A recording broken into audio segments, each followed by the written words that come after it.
यदि हमने हिंदुस्तान को नहीं जागरूक किया, नहीं बचाया और इस कोरोना की साइकिल को हमने नहीं तोड़ा, तो हमारे यहाँ तो करीब 50-60 करोड़ के करीब ऐसे बुजुर्ग हैं और करोड़ों ऐसे बच्चे हैं, उनको की जान हम जोखिम में डाल सकते हैं। और ये है बाबा रामदेव, भारत के जाने माने योग गुरु और बिजनेसमैन। राष्ट्र के प्रति समर्पित ये एक ऐसे योद्धा हैं जो सालों से लगातार इस देश को जागरूक कर रहे हैं। योग करो ना, नो कोरोना। 15 जुलाई 2020 तक कोरोना ने दुनिया भर में लगभग 6 लाख लोगों की जान ले ली है और भारत लगभग 10 लाख केसेस के साथ दुनिया में तीसरे स्थान पर पहुंच चुका है कोरोना पॉजिटिव केसेस की लिस्ट में। और इस महामारी के इलाज को लेकर तरह तरह की अफवाहें उड़ती रही हैं। क्या शराब के पैग लगाने से खत्म हो जाएगा कोरोना वायरस? कुछ भी।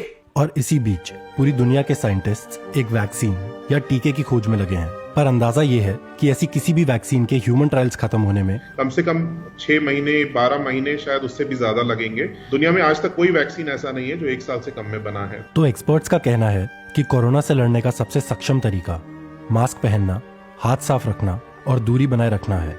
कोरोना का संक्रमण रोकना ही उसका सबसे बड़ा इलाज है, जब तक कोई वैक्सीन नहीं आती।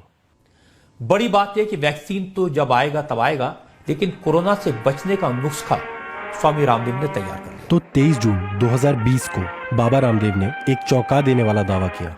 First evidence based research based corona की आयुर्वेदिक दवा आज हम यहां से लॉन्च कर रहे हैं। 3 से 7 दिनों में नेगेटिव, 7 दिन में 100% रिकवरी। ये खाली कोरोना के ट्रीटमेंट के लिए, उसके प्रिवेंशन के लिए भी है। दोनों ऐसा बोलो, उसका प्रिवेंशन भी है और उसकी मेडिसिन भी है, ऐसा बोल रहे थे। और एक ही दिन के अंदर एक और चौंका देने वाला दावा सामने आया।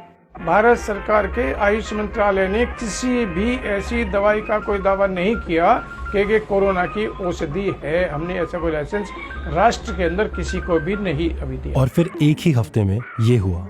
हम यही तो कह रहे हैं कि हम नहीं कह रहे हैं कि हमने कोरोना की दवाई बनाई। ये है आचार्य बालकृष्ण, जो बाबा रामदेव के राइट हैंड मैन माने जाते हैं और पतंजलि के लगभग 99% हिस्से के मालिक हैं। तो हमने दवाई के अंदर तो ये हमने कहा ही नहीं कि ये हम कोरोना को जो है कंट्रोल करते हैं, क्योर करते हैं। This is not only control, cure है ये उसका। और इसी चमत्कारी कंफ्यूजन की वजह से आयुष मंत्रालय ने कोरोनिल के लॉन्च के दिन ही उसके विज्ञापन पर रोक लगा दी drugs and magic remedies act के तहत, जिसमें किसी भी चमत्कारी दवाई या मिरेकल क्योर का विज्ञापन या एडवर्टाइजमेंट करना एक जुर्म है। और हमने कोई विज्ञापन नहीं किया है, ना कोई एडवर्टाइजिंग कर रहे हैं, ना कोई पब्लिसिटी कर रहे हैं। पर यहाँ दिलचस्प बात यह है कि हमारे न्यूज चैनल्स ने फिर भी ये दवाई हमको बेची इन 4 तरीकों से। सबसे पहले, कोरोनिल पर एक भी सवाल पूछे जाने से पहले हमारे न्यूज चैनल्स ने जश्न मनाना शुरू कर दिया। आज पतंजलि आयुर्वेद ने एक बार फिर से कमाल किया है। शुक्रिया कहूंगा और इस बधाई के साथ कि आपने एक बहुत बड़ा काम किया है। स्वामी जी, पहले तो बहुत बहुत बधाई, और बधाई इस रामबाण के लिए। और इससे पहले के ऑडियंस के दिमाग में भी कोई सवाल पैदा हो, हमारे न्यूज चैनल्स खुद ही इस दवाई को प्रामाणिकता देने में जुट गए। मतलब एक तरीके से ये कितनी बड़ी खबर होगी। आप सोचिए, कोरोना की संजीवनी, कोरोना का दवा, पूरी दुनिया के तमाम डॉक्टर्स लगे हुए हैं। दुनिया भर के बड़े बड़े मुल्क बड़े बड़े रिसर्च कर रहे हैं कोरोना की दवा खोजने के लिए, कोई नहीं खोज पा रहा। वो स्वामी बाबा रामदेव ने कैसे किया? आप समझते हैं, इतनी अचानक से खुशी मिल जाती है तो कोई डाइजेस्ट नहीं हो पाती है। फिर हमारे न्यूज चैनल्स ने अपने स्टार एंकर्स को कोरोनिल का सेल्समैन बना दिया। मैं कह रहा हूँ ये जो कोरोनिल दवाई है, ये जो पैकेट है जो आप दिखा रहे हैं, जरा उठा के दिखा दीजिए, क्योंकि लोग जानना चाहे कहाँ से ले सकते हैं, कैसे ले सकते हैं। नंबर 1, कब से मिलेगा और कितने का? ये पूरी किट कितने की होगी? मुझे भी अब जरूरत लगेगी। मुझे लग रहा है मुझे भी 550 रुपए पतंजलि को अब ढीले करने पड़ेंगे। और आखिर में हमारे न्यूज चैनल्स ने ये सुनिश्चित किया कि बाबा रामदेव और पतंजलि से कोई भी सवाल न पूछ पाए, और ये उन्होंने किया इस मुद्दे को हीरो वर्सेस विलन बनाकर। तो आज ये बता दीजिए बाबा साफ ये कौन सी लॉबी है जो बाबा रामदेव और इन आयुर्वेदा के खिलाफ है? क्योंकि चाहे वो वामपंथी विचार के लोग हो, चाहे टुकड़े टुकड़े गैंग वाले हो, वो कोई ना कोई इसमें निगेटिव चीजें ढूंढेंगे। आपके पीछे पूरी फार्मा लॉबी पड़ी हुई है अभी। और ऐसा करके हमारे न्यूज चैनल्स ऑडियंस के दिमाग में ये बिठा देते हैं कि सवाल पूछना ही गलत है। लेकिन इसको लेकर रामदेव पर सवाल खड़े करना ठीक नहीं है।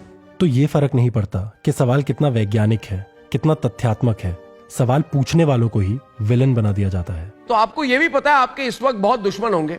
पर अगर हमारे न्यूज चैनल्स उस क्लिनिकल कंट्रोल ट्रायल की जांच करते जिसके आधार पर कोरोनिल को कोरोना का 100% इलाज कहा गया है, तो ये पता लगता कि ये ट्रायल सिर्फ 100 लोगों पर हुआ था, वो भी कोरोना के एसिम्प्टोमेटिक और माइल्ड सिम्टम वाले मरीज थे, यानी ऐसे लोग जो बिना दवाई के भी ठीक हो सकते हैं। यहाँ तक कि इस ट्रायल में हल्के लक्षण यानी माइल्ड सिम्टम्स वाले मरीजों को एलोपैथिक ट्रीटमेंट भी दिया गया था। और इस ट्रायल में पहले मरीज के आने से लेकर कोरोनिल के लॉन्च तक में 1 महीने से भी कम का वक्त था। कोरोनिल का 100% हमने साइंटिफिक जो ड्रग रिसर्च का साइकिल है, जो रिसर्च पर बेस्ड ड्रग क्या कहते हैं, तो ऐसा कोई भी दावा जिसे वैज्ञानिक या साइंटिफिक बोलकर बेचा जा रहा है पर असलियत में उसके पीछे कोई भी वैज्ञानिक प्रमाण या साइंटिफिक आधार नहीं है, उसे कहते हैं जंक साइंस, जिसे हम हिंदी में कचरा विज्ञान कह सकते हैं। पर कोरोना जैसी महामारी के वक्त ऐसा कचरा विज्ञान बेचना बहुत खतरनाक हो सकता है। इसको कोरोना होने से पहले भी खाना चाहिए और कोरोना हो जाए तो खाएं ही खाएं, तो कोरोना खत्म हो जाएगा। मान लीजिए एक इंसान रामदेव और न्यूज चैनल्स के इन दावों पर विश्वास करके ये सोचने लगता है कि अब उसके पास कोरोना की वैक्सीन भी है और दवाई भी है, ये दोनों है, और इसलिए वो नियमों का पालन करना छोड़ देता है और बिना डर के बाहर खुलेआम घूमने फिरने लगता है। और वहीं दूसरी ओर एक कोरोना का मरीज ये दवाई लेके सोचने लगता है कि अब उसे हॉस्पिटल जाने या प्रॉपर इलाज लेने की जरूरत नहीं है, और ऐसा करना कई मरीजों के लिए जानलेवा हो सकता है। क्योंकि कई लोग ये कह रहे हैं कि भाई ये खा लेंगे तो हो जाएगा, एलोपैथी खाना छोड़ दें, या कुछ कह रहे हैं कि एलोपैथी में कोई दवाई है ही नहीं अभी तक। तो इस कोरोना महामारी के 6 महीने बीत जाने के बाद भी क्या हमारे किसी भी न्यूज चैनल के पास कोई कोरोना संवाददाता या कॉरेस्पॉन्डेंट है जो कोरोना का एक्सपर्ट हो, जैसे डिफेंस, एंटरटेनमेंट, स्पोर्ट्स या राजनीतिक संवाददाता होते हैं? और अगर है तो फिर ऐसी झूठी जानकारी और fake news in news channels पर कैसे दिखाई जा रही है?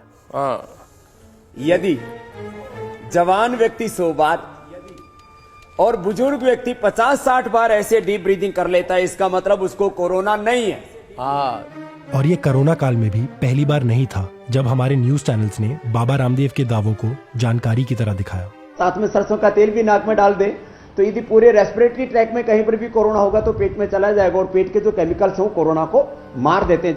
तो क्या इसका कारण ये है कि पतंजलि इन न्यूज चैनल्स का बहुत बड़ा एडवर्टाइजर रहा है और न्यूज चैनल्स की कमाई का सबसे बड़ा जरिया ये विज्ञापन या एडवर्टाइजमेंट्स होते हैं? तो फिर तो दुनिया को बचाएगी कोरोनिल। तो एक वैश्विक महामारी या ग्लोबल पैंडेमिक के वक्त सही और वैज्ञानिक जानकारी मिलना शायद उतना ही जरूरी हो जाता है जितना सही इलाज मिलना।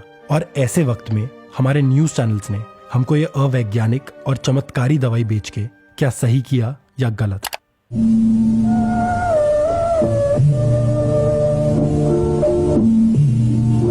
एक बार एक अफवाह उड़ी थी कि बाबा रामदेव ही का नाम दूसरा नाम मोगली है, जिनको जंगल की औषधियों की बहुत सारी जानकारी है।